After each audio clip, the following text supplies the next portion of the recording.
For centuries, Europe told itself a comforting story. A story about monsters that lived in forests, creatures that feared sunlight, beasts that could be defeated with silver, faith, and courage. It was easier to believe in supernatural evil than to confront the kind created by human hands, because the truth is far more disturbing. The legend of Dracula did not begin with fangs. It began with politics, war, fear, and a boy who learned that mercy could destroy a nation faster than any army.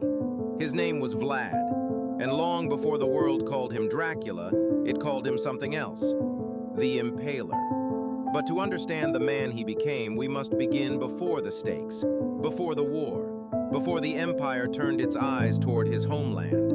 We begin with a child who learned betrayal before he learned how to rule. In the early 15th century, Europe was not a continent of nations. It was a battlefield of kingdoms, empires, and fragile borders drawn in blood. To the south stretched the unstoppable expansion of the Ottoman Empire. To the north stood the uneasy Christian kingdoms of Eastern Europe, and between them lay a narrow strip of land that history rarely remembers. Wallachia, a small principality, a fragile buffer, a country that existed only because larger powers found it useful as a shield. Wallachia was not rich, it was not powerful, it was not safe. It was a borderland, and borderlands do not produce peaceful rulers, they produce survivors. Vlad was born into the ruling family of Wallachia in 1431. His father ruled a country that could not afford mistakes. Every decision was made under pressure. Every alliance carried danger. Every year required balancing loyalty between two enemies who hated each other more than they hated him. The Ottomans demanded tribute. Hungary demanded loyalty. Both demanded obedience, and both had armies capable of destroying Wallachia in a single season. For Vlad's father, survival meant compromise. For his son, compromise would become something else entirely. In 1442, Vlad's childhood ended. Not with war, not with illness, not with tragedy in the traditional sense. It ended with diplomacy. His father traveled south to meet the Ottoman Sultan. The meeting ended with an agreement. An agreement meant to secure peace. But peace demanded proof. And proof came in the form of hostages, human guarantees, living promises that Wallachia would remain loyal. Vlad and his younger brother were handed over to the Ottoman court. They were not prisoners in chains. They were not tortured. They were not locked in dungeons, which made the betrayal even more profound, because they were treated well, educated, fed, clothed, trained. They were raised inside the empire their homeland feared, and they were raised alongside the boy who would one day conquer Constantinople. Inside the Ottoman court, Vlad encountered a world unlike anything he had known. It was sophisticated, organized, disciplined. Scholars debated philosophy. Astronomers mapped the sky. Engineers designed siege machines capable of breaking ancient walls. It was not the barbaric enemy European stories had described. It was something far more dangerous. It was efficient, and efficiency was the true power of empire. Vlad and his brother received an elite education. They learned languages, military strategy, religion, history, mathematics, horse riding, swordsmanship. They learned how empires think. But Vlad learned something else, something deeper, something darker. He learned how empires punish. Punishment in the Ottoman world was never random. It was deliberate, public, theatrical. Disobedience was not simply corrected, it was displayed. Executions were not hidden behind walls. They were staged in open courtyards, at crossroads, along trade routes. The message was always the same. This is what happens when you resist. And the message always traveled farther than the act itself. Fear governed provinces that soldiers never visited. Vlad watched, listened, memorized. He studied the architecture of terror. His brother adapted, assimilated, thrived. The Ottoman court became his home. But Vlad never felt at home. Every year deepened his silence, sharpened his observation, hardened his thoughts. He did not belong here, but he understood it. and understanding an enemy can be more powerful than defeating one. During the long winters of captivity, Vlad reached a conclusion that would shape the rest of his life. Small countries do not survive by being loved. They survive by being feared. Kindness could be exploited. Weakness could be invaded. Mercy could be destroyed. But fear could protect borders. Fear could stop armies before they marched. Fear could turn a small nation into a nightmare too expensive to conquer. By the time Vlad left the Ottoman court, the boy who arrived no longer existed.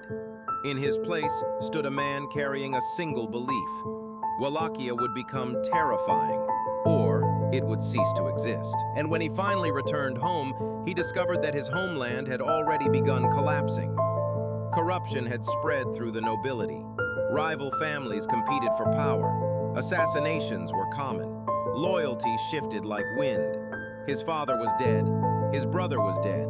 The throne was unstable. Wallachia was not a country. It was a prize waiting to be claimed, and Vlad intended to claim it, no matter the cost. The path to power was not glorious. It was violent, uncertain, temporary. Vlad first claimed the throne briefly, then lost it, regained it, lost it again. Each return taught him something. Trust no one. Move quickly. Strike decisively. Because in Wallachia, hesitation meant death. When Vlad finally secured the throne for a longer reign, he faced a truth more terrifying than any external enemy. His greatest threat lived inside his own borders: the boyars. The noble class of Wallachia had perfected betrayal over generations. They had overthrown rulers, changed alliances, manipulated foreign powers. They had helped kill Vlad's father. They had buried his brother alive, and they believed they could control him too. They believed wrong. Vlad understood something few rulers dared admit. You cannot build a strong nation on a rotten foundation. Before he could face empires, he would have to destroy corruption, and he would begin with a banquet. The invitation promised celebration, unity, a new beginning. The nobles arrived in fine clothing, jewelry glinting in torchlight, wine flowing freely. They laughed, they toasted, they believed the young ruler needed their support. They believed they would guide him. They believed they were safe. They were wrong. When the feast ended, the doors closed. Soldiers entered, and Wallachia changed forever. The soldiers did not shout. They did not rush. They moved with quiet precision, sealing every exit before the nobles understood what was happening. The music had stopped, but the echoes of laughter still lingered in the hall. For a few seconds, confusion ruled the room. Then realization began to spread. Not panic, not yet, just the slow, creeping awareness that something had gone terribly wrong. Vlad stood at the head of the hall and watched their faces change. Shock, anger, fear. He let the silence grow heavy. He wanted them to understand. This was not a mistake. This was not a misunderstanding. This was judgment. He spoke calmly. He asked the nobles how many rulers they had served, how many princes had died suddenly, how many kings had been betrayed, how many promises had been broken. At first, they answered carefully, then reluctantly, then honestly. The numbers grew higher with every voice. Some had served 5 rulers, some 6. Some could not remember them all. The pattern was undeniable. Rulers died. The nobles survived, always. Vlad thanked them for their honesty. Then he gave his verdict. Wallachia had not been weak because of its enemies. Wallachia had been weak because of its traitors. And traitors, he explained, had only one use left. They would serve as a warning. That night marked the beginning of a new rule. A rule built on fear so absolute that crime itself would hesitate. The elderly nobles were executed immediately. The younger and stronger were marched out of the city in chains. They were forced to rebuild ruined fortresses, stone by stone, under guard, without rest. Many died from exhaustion, hunger, exposure. Those who survived learned a lesson the entire country would soon understand. Under Vlad's rule, status no longer granted safety. Only loyalty did. The transformation of Wallachia began quickly. Crime dropped almost overnight. Merchants could travel without escorts. Villages slept without barricading doors. Markets filled with goods once too risky to transport. Stories spread of a golden cup placed beside a public well, left unguarded, untouched, for years. No one dared steal it, because everyone understood the cost. Punishment in Vlad's realm was simple, swift, public, unforgettable. Thieves lost their hands, murderers lost their lives, liars lost their tongues, and enemies of the state, they met the stake. Impalement was not invented by Vlad, but he transformed it into something far more powerful than execution. He turned it into language, a message written in wood and flesh, a warning visible from miles away. The method was horrifyingly deliberate. Victims were placed upon sharpened stakes that pierced the body without immediately killing them. Death could take hours, sometimes days. The suffering was immense, but the message was louder than any speech. This is what happens when you threaten Wallachia. Word spread beyond the borders. Travelers carried stories across Europe. Merchants whispered rumors in distant markets. Diplomats reported unsettling observations. Wallachia was no longer weak. It was becoming terrifying. And terrifying nations are difficult to invade. But Vlad did not rule in peace for long. Because to the south, the Ottoman Empire had not forgotten its former hostage. And empires do not tolerate disobedience forever. For years, Wallachia had paid tribute, gold, goods, and boys taken from their families to serve as soldiers of the empire, the price of survival. But Vlad had changed the rules of survival. Tribute was not protection, it was submission, and submission was the first step toward extinction. The demand arrived like it always had, a message from the Sultan, a reminder of obligation, a request for tribute, a command disguised as diplomacy. Gold, taxes, and hundreds of boys to be taken south. The message expected obedience. Instead, it received silence. Vlad gathered the Ottoman envoys in his court. They delivered the Sultan's demands with practiced confidence. They had done this many times before, to many rulers before him. They expected negotiation, delay, excuses. They expected fear. They did not expect defiance. According to Ottoman custom, the envoys refused to remove their turbans in the presence of foreign rulers. It was tradition, a symbol of dignity.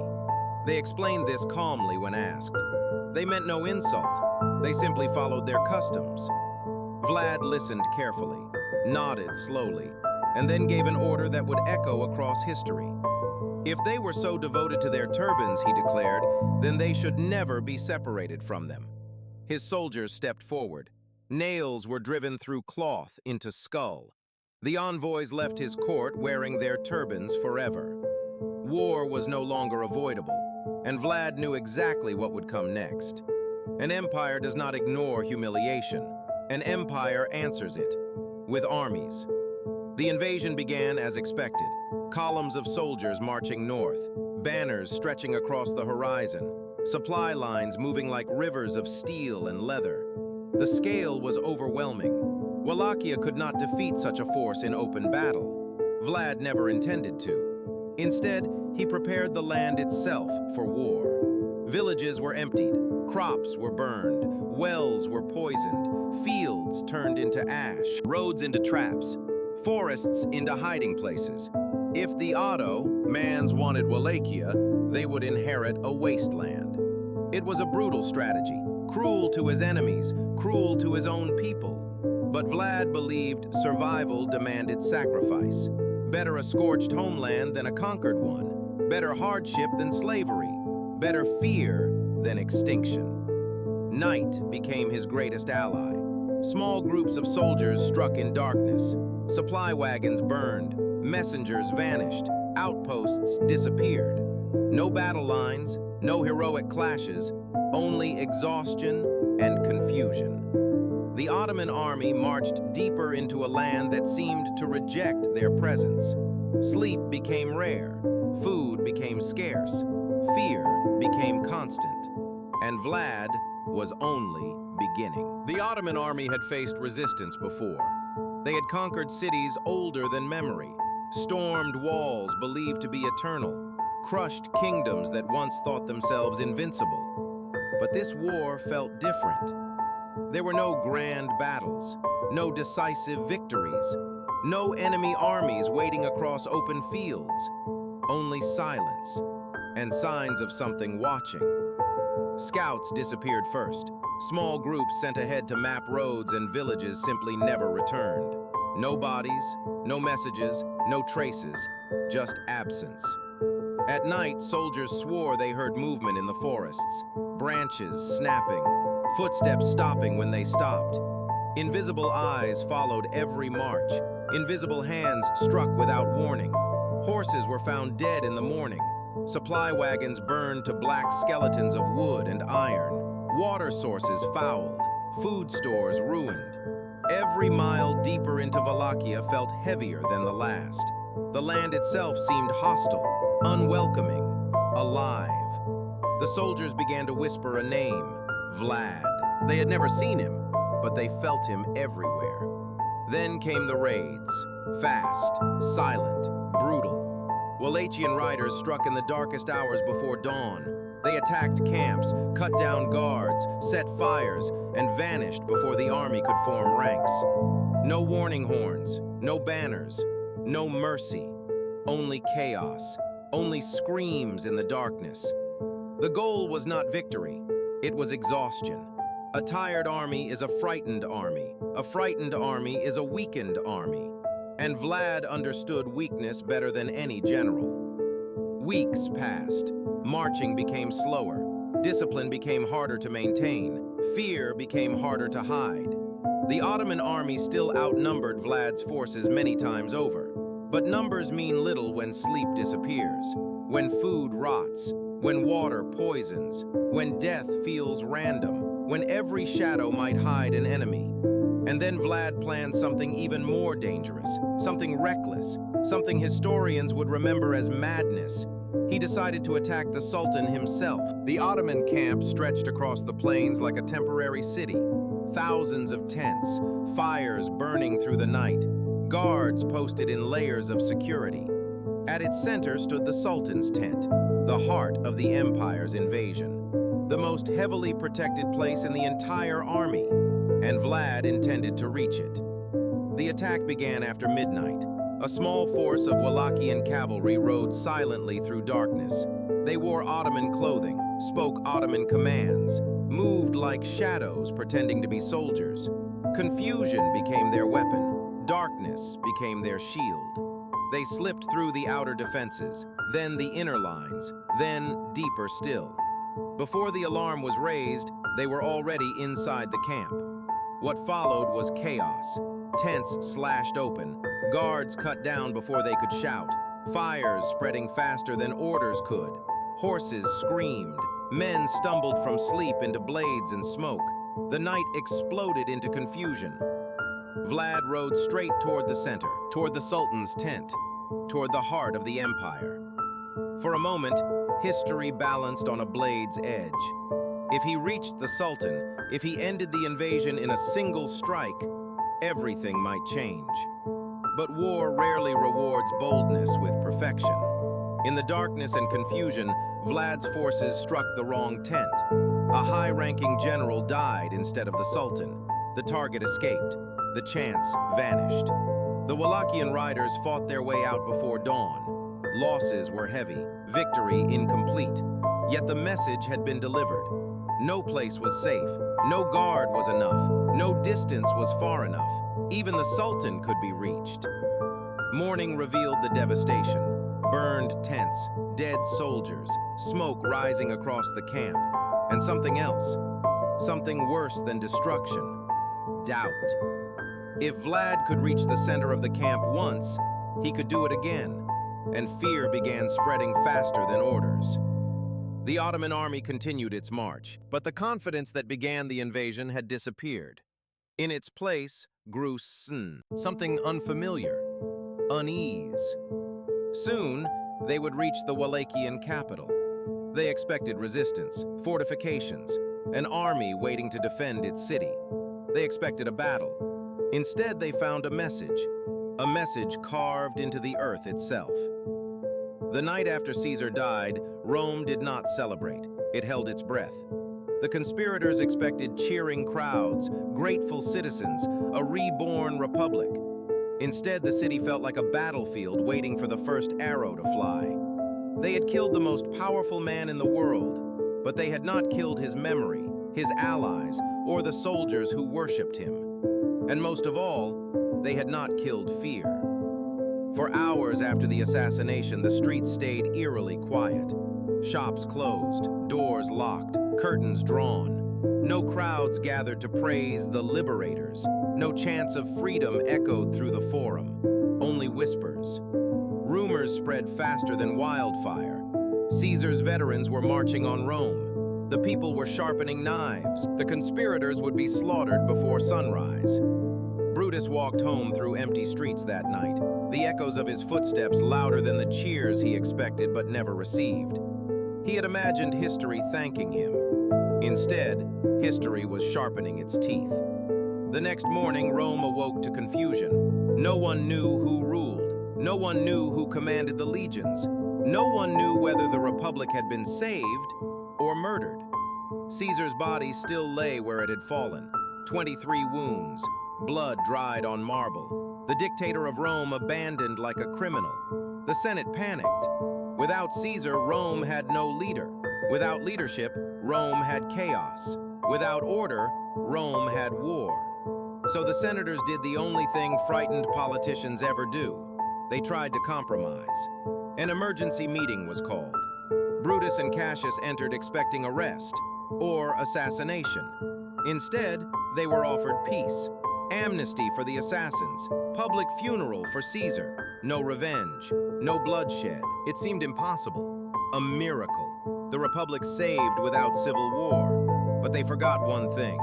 Caesar still had friends, and one of them was about to speak. Marcus Antonius, Mark Antony, had fled the Senate on the day of the assassination. Many conspirators believed he would run forever. They underestimated him. Antony was not the most brilliant man in Rome. He was not the most disciplined. He was not the most respected. But he understood one thing better than anyone alive: the power of emotion. And Caesar's funeral would give him the perfect stage. The day of the funeral arrived. Rome gathered in massive crowds. Tens of thousands filled the forum. Soldiers, merchants, slaves, nobles, widows, children, all waiting to see what would happen next. Brutus spoke first, calm, rational, controlled.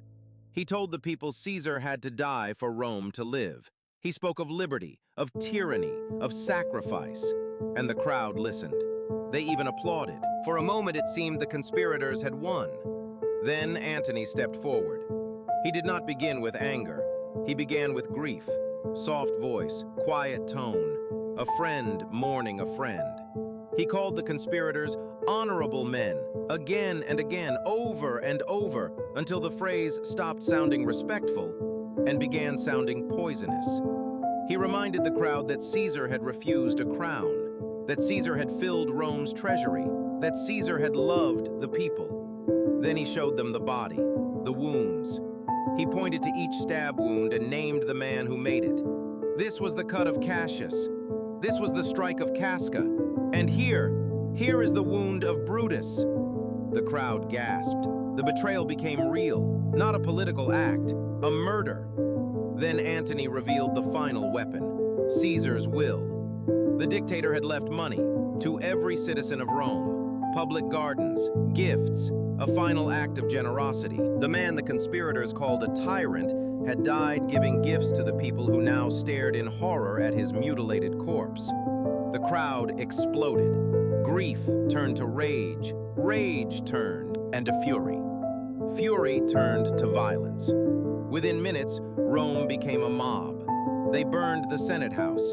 They hunted the conspirators. They tore apart anyone suspected of supporting the assassination. The Republic had lasted exactly 3 days.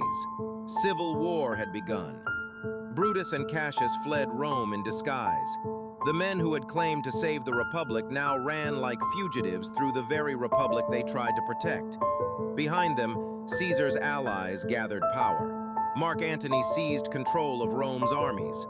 But another figure soon appeared, one far more dangerous, a quiet, sickly teenager with a famous name, Gaius Octavius, Caesar's adopted son, his heir, the future emperor. He was only 18 years old, and he was coming to claim the world. At first, no one took Octavian seriously. He looked fragile, soft-spoken, unremarkable. Antony laughed at him. The Senate dismissed him. The conspirators ignored him. They would regret every second of that arrogance, because Octavian possessed something far more powerful than strength or charm. Patience. Cold, relentless patience. He quietly gathered allies. He quietly gathered money. He quietly gathered soldiers loyal not to Rome, but to Caesar's name. And soon, he made an offer Antony could not refuse. Rule Rome together, destroy the assassins, divide the world. The alliance was called the Second Triumvirate, and it unleashed one of the bloodiest purges in Roman history. They made lists, thousands of names, enemies, critics, rivals, wealthy citizens, former friends, anyone who might stand in their way. Once your name appeared on the list, your life was over. Homes were invaded at night. Men were dragged into the streets. Heads were cut off and displayed in the forum. Rome drowned in blood. Even the great orator Cicero, once the voice of the Republic, was hunted down and murdered. His hands and head were nailed to the Senate rostrum as a warning.